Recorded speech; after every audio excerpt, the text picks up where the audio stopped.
So when we were stationed in Colorado Springs, Colorado, I was looking for employment. And I took this job at a place called ISI, International Students Incorporated. And on this job, it was a job that I really did not like. And every day I would come home and complain about this job because the job had me sitting at a desk. And most of the jobs that I've had, I'm always out and about, going out giving briefings from this location to that location. When I worked in the hospital, I'm up and down the hospital floors, all over the hospital. But this particular job had me sit at a desk for 8 hours, and I did not like it at all. And so for 6 months, I was at this job. The organization was amazing.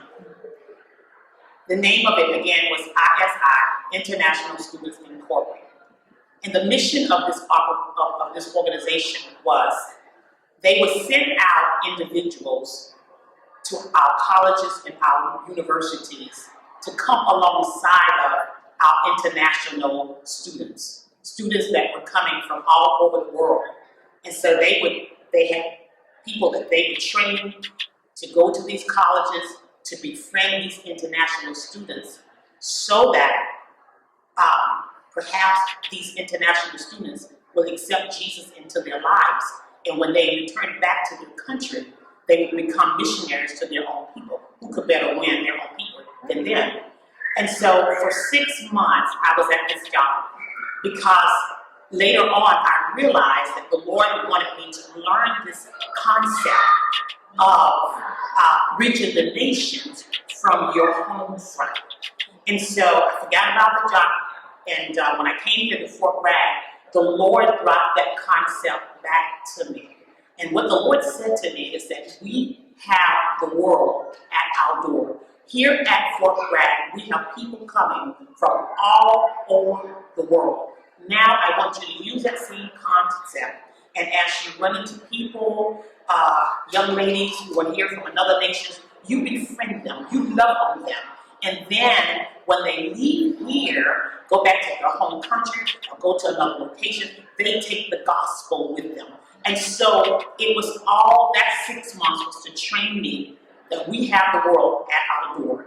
So befriend and love these people, serve them, show them hospitality, cook for them, invite them over to your house, embrace them with the love of Christ. And in return, they receive Christ into their heart, and then they go out and spread the gospel all over the world. Fort Bragg is a tremendous mission opportunity. Thank you so much for letting me share. God bless. Hi, my name is Jessica, and I am so excited about adoption and foster care. My husband and I were married almost 12 years ago, and I told him before we got married that he needs to be open to adoption.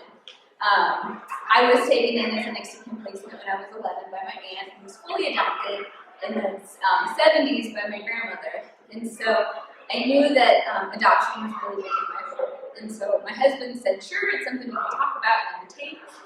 And here we are, 12 years later, and we have an application for them.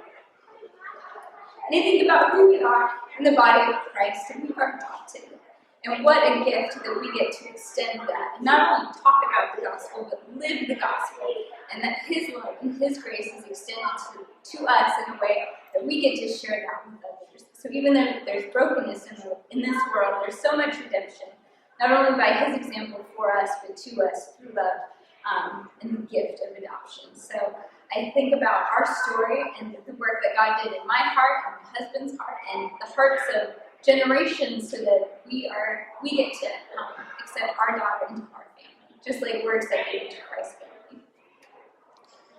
All right, hey guys, I'm Bonnie Patterson, and I just want to share, I've traveled a lot, and my husband is half Thai, and so we've gone to Thailand, I guess 3 or 4 times. So the scarf is from Thailand, and I wore it today because I'm praying for my relatives in Thailand, and I was able to share the gospel with them.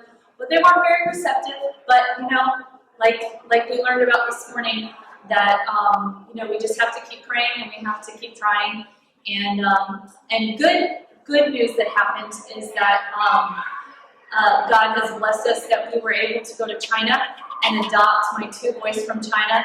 And then through family, they connected us with another husband and wife missionary team that were there, and we were able to minister to them because, they don't really get to speak English that much over there, so that we were able to encourage them and go to McDonald's together, which is hilarious to go to McDonald's in China. But just to share stories about how they've witnessed and how they've seen lives change, and the agency that we worked with has adopted out in the United States 11,000 children now. A lot of those children were special needs and handicapped, and also they have changed.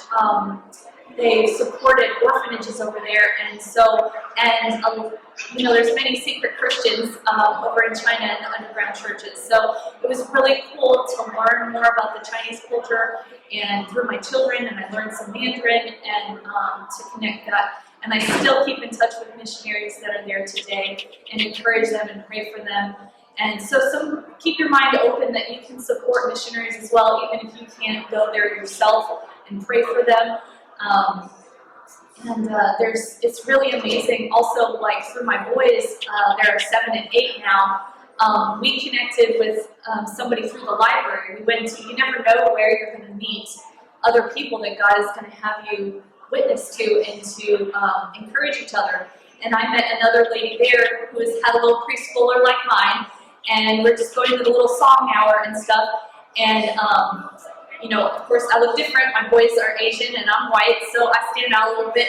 And so we met, and she's originally from Beijing, and she was a teacher there of English, and that's how she met her husband.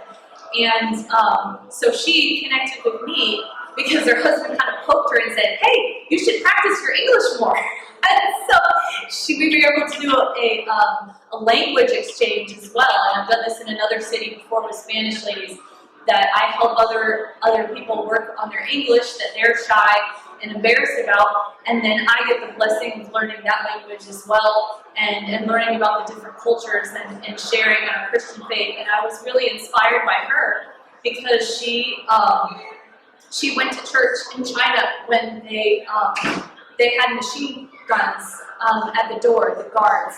So can you imagine the strength and the courage it took to go to a church that was guarded by guns, and at any moment you could be not here or gone somewhere and disappear. So keep praying for the Christians all over the world that really truly suffer and are laying it down all for Jesus. But it was really sweet because God gave me this foster ministry, and all these things just work together for His good. And eventually she basically adopted a child of her husband from a woman. And so I was able to help and encourage her as a Christian to work through these parenting issues through my foster care ministry and helping her. So it's just amazing how God puts all these different pieces together, and how He's allowed me to do ministry in many different ways. And now I do worship music here, so you never know what abilities, be it music or language or just through your children, how God is going to use you and your talents.